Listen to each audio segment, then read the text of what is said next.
Are you telling me that you would go ahead with a strike on Iran? What do you think we are going to do? Pray? No. We are going to defend ourselves. During the time of President Trump, it was an amazing shift. The administration made clear that settlements are legal, there is no occupation. There is a Palestinian Authority that has its own life and independence. Many countries are watching anxiously to see how the new US administration will reset relations with them after 4 years of Donald Trump. And especially in Israel, which is bracing for a cold wind blowing its way from Washington. My guest this week from Jerusalem is the Community Affairs Minister, Tzachi Hanegbi. How will his government react to Joe Biden's new policy on Iran and his waning tolerance for the expansion of Jewish settlements?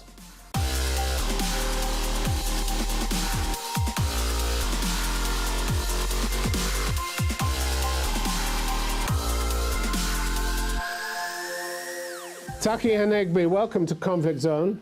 Thank you.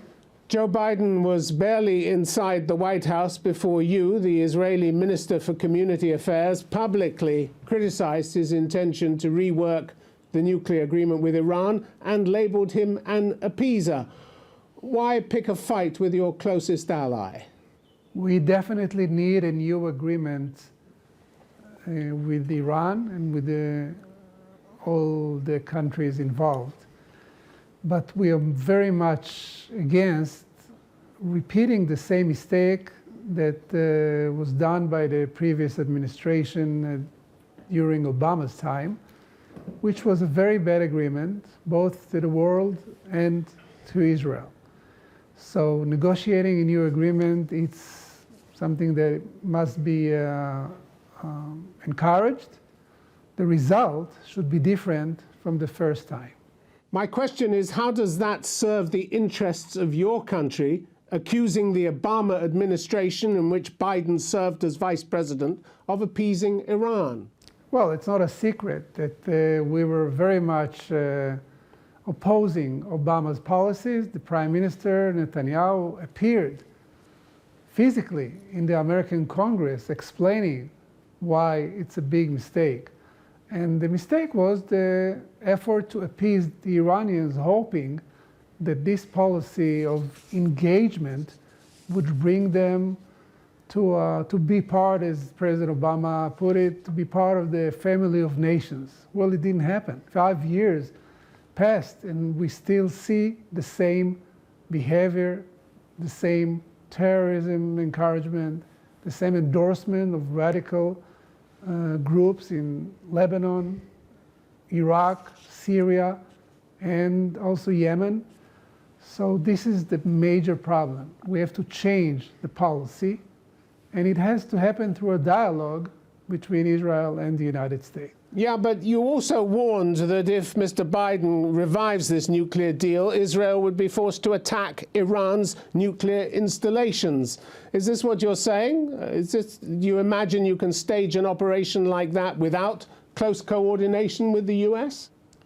Well, of course, a violent confrontation is the last resort. Are you telling me that you would go ahead, Israel would go ahead with a strike on Iran without the sign-off by the United States, that you do it on your own, without consulting the U.S.? Again, I do not predict, and I cannot predict what's going to happen. I hope that the American administration and the states, the permanent members of the Security Council states, will be much more determined and resolved than ever before, will not change the regime of the sanctions that was initiated by Trump administration, will go forward putting maximum pressure on Iran to change its behavior.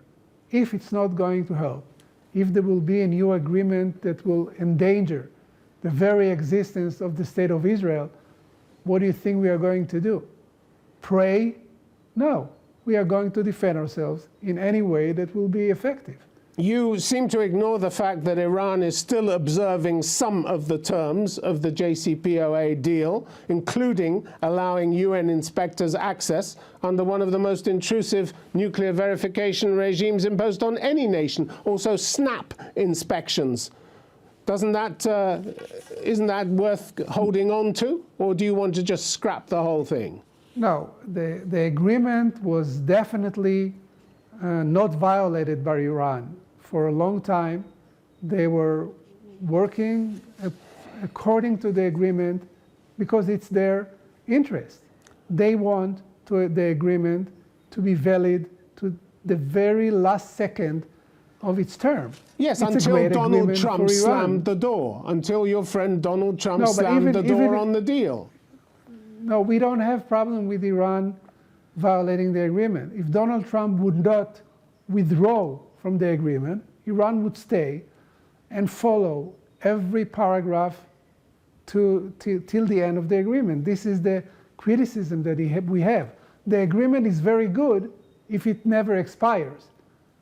It's very bad because it will expire eventually in several years. So what we demand is an agreement that is not only good for Iran because once it's expired, they have the legitimacy to enrich uranium and to reach a nuclear weapon. We want an agreement that will be the same agreement, but for 50 years, 100 years. This is our demand. Iran has said it has no intention of acquiring a nuclear weapon. You don't believe them. But why should anyone believe you? The government, your government, and this Prime Minister has a long history of crying wolf, haven't you? On Iran, this has been going on for almost 30 years. We remember in 1992, Mr. Netanyahu solemnly predicting that Iran was 3 to 5 years away from having a nuclear weapon. What happened with that? Well, what happened is that through the years, United Nations Security Council made several resolutions banning Iran from going forward with its illicit program. More and more facilities were revealed. Each and every one of them was illegal, was not being allowed by the international community. The one in Natanz, the one in Isfahan, the one in Fordow, all those are secret facilities that we found and the world found that are being established. But we've seen your warnings year after year after year. You were warning about Iraq as well. In 2002, that was your target. Netanyahu went to Congress warning that Saddam Hussein was hell-bent on achieving atomic bombs as soon as he could. They still haven't found those atomic bombs, have they? And then there was this famously inaccurate prediction from him that if you take out Saddam's regime, I guarantee you it will have enormous positive reverberations on the region. That was nonsense too. So you don't have a good record in your predictions coming true, do you? I think that you're totally wrong, because America and President Biden just warned several days ago that they are going to prevent Iran from having a nuclear program. And the whole world knows that Iran is dedicated to achieving a weapon of mass destruction. It's not an invention. The fact that it was prevented through the years due to various activities that were taken by the whole world, especially the sanctions of President Obama back in his term, and now Trump's sanctions. So I don't think there's any doubt that Iran is trying to build the bomb. It's not even something that is in dispute. Mr. Hanegbi, let's talk about Israel and the Palestinians. Mr. Biden is already calling for a halt to what he calls unilateral actions, including Israeli settlement activity in the West Bank and demolition of Palestinian homes. Are you going to do as he asks? I haven't heard anything from the American administration, the new administration, about settlements. The policy of the United States for many, many years was against settlements. But during the time of President Trump, there was an amazing shift. It was an historic change. And for the first time in the history of our relationship with our best ally, the United States, the administration made clear that settlements are legal and they are not preventing peace. On the contrary. Well, that was just the Trump administration saying that. That was just the Trump administration. Yes. Mr. Biden's nominee for UN ambassador has said that he's already calling for a halt to unilateral actions, including Israeli settlement activity in the West Bank and demolition of Palestinian homes. So there's obviously a change underway here. My question is, are you going to do as Mr. Biden asks? I'm not aware of, there are many ambassadors, but there is a president, and there is a Congress, and there's public opinion. And in our experience, the majority of the people in the Congress, Republicans and Democrats alike, understand that Israel is in Judea and Samaria because this is our ancient land. This is our homeland. We are not So your answer is no. Occupiers. So your answer is no. You're not going to do as Mr. Biden asks. You're not going to do what he asks. You're not going to halt settlement activity and stop the demolition of Palestinian homes. No, unfortunately, my answer is the truth, not no or yes. Again, I'm telling you, I haven't heard any change in the policy of President Trump vis-a-vis the settlements. If there's going to be such a change, it'll be very sad, but we will have a dialogue with our friends in the administration. For now, the Americans understand that Israel is in Judea and Samaria because it's our land. And this is why Trump made a peace initiative calling for accepting all the settlements where they are, never uprooting Jewish settlements in Judea and Samaria. If Mr. Biden will change the policy of the United States, we'll have a dialogue with him, but I don't think that it's realistic to think that it's going to happen. Mr. Hanegbi, as for the demolitions of Palestinian homes, by November last year, you had demolished nearly 700 Palestinian structures, more than in any other full year since 2016. Some of the buildings you destroyed had actually been donated as humanitarian assistance. Was it of no concern to you that 869 Palestinians this last year have been thrown out onto the streets homeless in the year that COVID-19 took root and spread like wildfire? Do you either know or care what happened to these people who were turfed out into the street? Well, there are millions of Jews and millions of Palestinians living together in the land of Israel. I'm talking about the people who were thrown out of their homes by your demolitions. I understand what you're talking about, and I ask you to let me answer, please. So there are millions of Jews and millions of Palestinians living in this country. 99.9% of them live in their homes, and nobody throws them from their homes. Once there is an illegal building or community or any other infrastructure that is not according to the Israeli law, we demolish it. It happens to Jews and it happens to Palestinians. And I can name you, and I'm sure you do know, of illegal settlements that Israel demolished in Migron, in Bet Ulpana, in Ofra, in Amona. I just named you 4 places where the Supreme Court in Israel made an order to demolish the houses of Israelis, Jews who are living in those homes. They were kicked out of their homes. They were uprooted from places they were living in for many, many years. But Mr. Hanegbi, the numbers are not comparable. The numbers are not comparable. The human rights group, your human rights group, B'Tselem, pointed out that since 1967, Israel has dispossessed Palestinians of more than 2,000 square kilometers on various pretexts. And in violation of international law, you've built over 280 settlements in the West Bank for more than 600,000 Jewish citizens. So you build a lot for Jews and you toss Palestinians out into the streets. Well, I beg to differ. I think that every decision that is made is after a trial, after the court decision. You know, the Israeli court is very much effective and honest and has a reputation all over the world.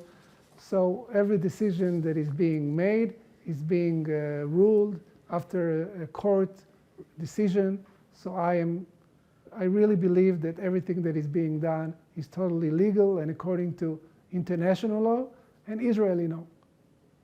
Well, that's certainly disputed by large numbers of the international community and all the human rights groups. Let's talk about the normalization deals that you have with some of the Arab states, the UAE, the United Arab Emirates and Bahrain. Last summer you referred to these deals and you said maybe this will convince the Palestinians that it's time for them to do whatever the UAE are willing to do, to see Israelis not as enemies but as friends. You want the Palestinians to be friends with the people who have consistently demolished their homes and built on occupied land in violation of international law. Is that right? Well, you keep repeating using fake news. Israel is in Judea and Samaria, which you call the West Bank, but this is Judea and Samaria is the Bible. It's not something that was invented by you or me. And in Judea and Samaria, which exists for 3,800 years, the Jewish people is building its life once again. There was never a foreign state there, only occupiers, and we came back to our homeland. We are eager to have peace with the Palestinians. We are ready for them to have their independence in any way that does not jeopardize our very existence. They stopped negotiating with Israel back in 2014. 6 years now, they are not ready to enter a room and to sit with us and to try and reach an agreement, which is something that the UAE did, and Bahrain did, and Morocco did, and Sudan did. So this is exactly what I said. If the Palestinians would follow the Arab countries that are now in peace with Israel and will reach an agreement, they will gain from it. Well, Once let me just don't go back. do it, they're reluctant to do it, they're losing from it. Well, it's not exactly a comparable situation, is it? Because the UAE and Bahrain haven't lived under occupation for 53 years. And when it comes to Judea and Samaria, what we call the West Bank, your own Supreme Court has ruled that you are holding that area in belligerent occupation. They say nothing about your right to the land, which you talk about. Belligerent occupation. You want the Palestinians to be friends with the people who have imposed this belligerent occupation on them for the last 53 years. It's hardly comparable to the situation of the UAE and Bahrain, is it? Again, my friend, these are not the facts. In 1994, we reached an agreement with the Palestinians, which we established a Palestinian Authority, which is not under our occupation. It has a parliament, it has a constitution, it has an army, it has elections every time they want to have elections. They have embassies more than Israel all over the world. We don't occupy them. We don't really tell them what to do. They have their own independence in so many ways and dimensions and areas. But still, we need to reach the final arrangement for the way we will live with this autonomy, with this Palestinian Authority. And as I mentioned, unfortunately, without no justification, in the last 6 years, they refused to reach an agreement with us and even to sit in the same room with us. This is a big mistake, and unfortunately, it causes tragedy to the Palestinian people. You tell me that you don't tell the Palestinians what to do. Do you have any idea how many times your forces raid the homes of those Palestinians in the West Bank who you now want to treat as friends? Do you even know the average number of those raids on Palestinian homes?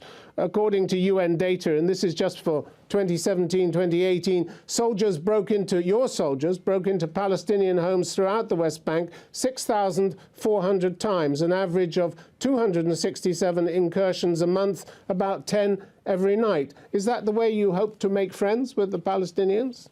And why do you think we do it? You think that we do it because we enjoy it?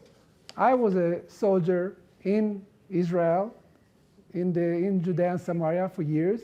My 3 sons were soldiers in Judea and Samaria for years, and they do exactly what you described, try to prevent terrorism and violence and atrocities.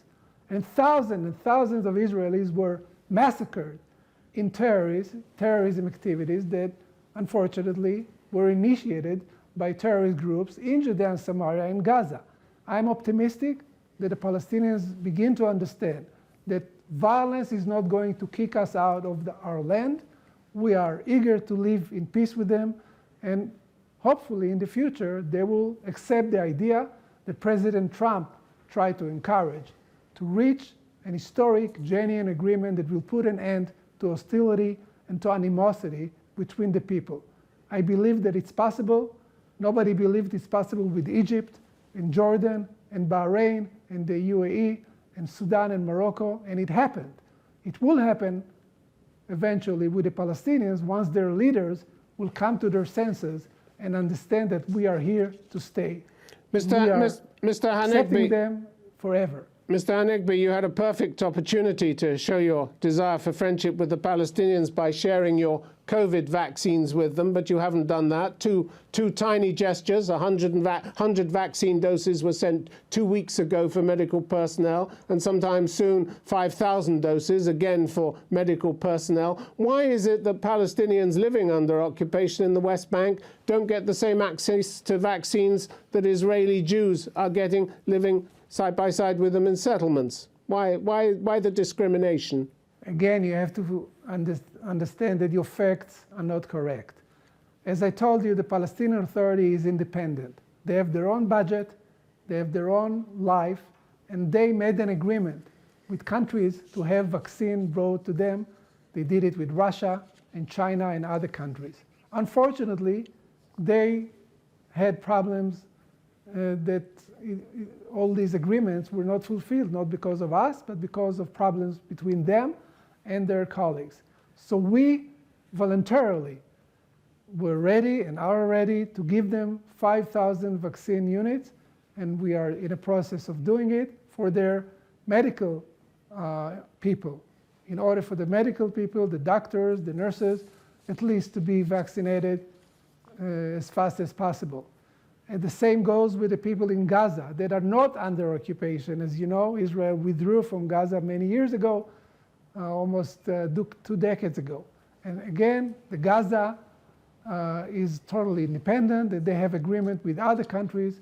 So I can tell you this, if the Palestinians will ask vaccines from us, we will help them.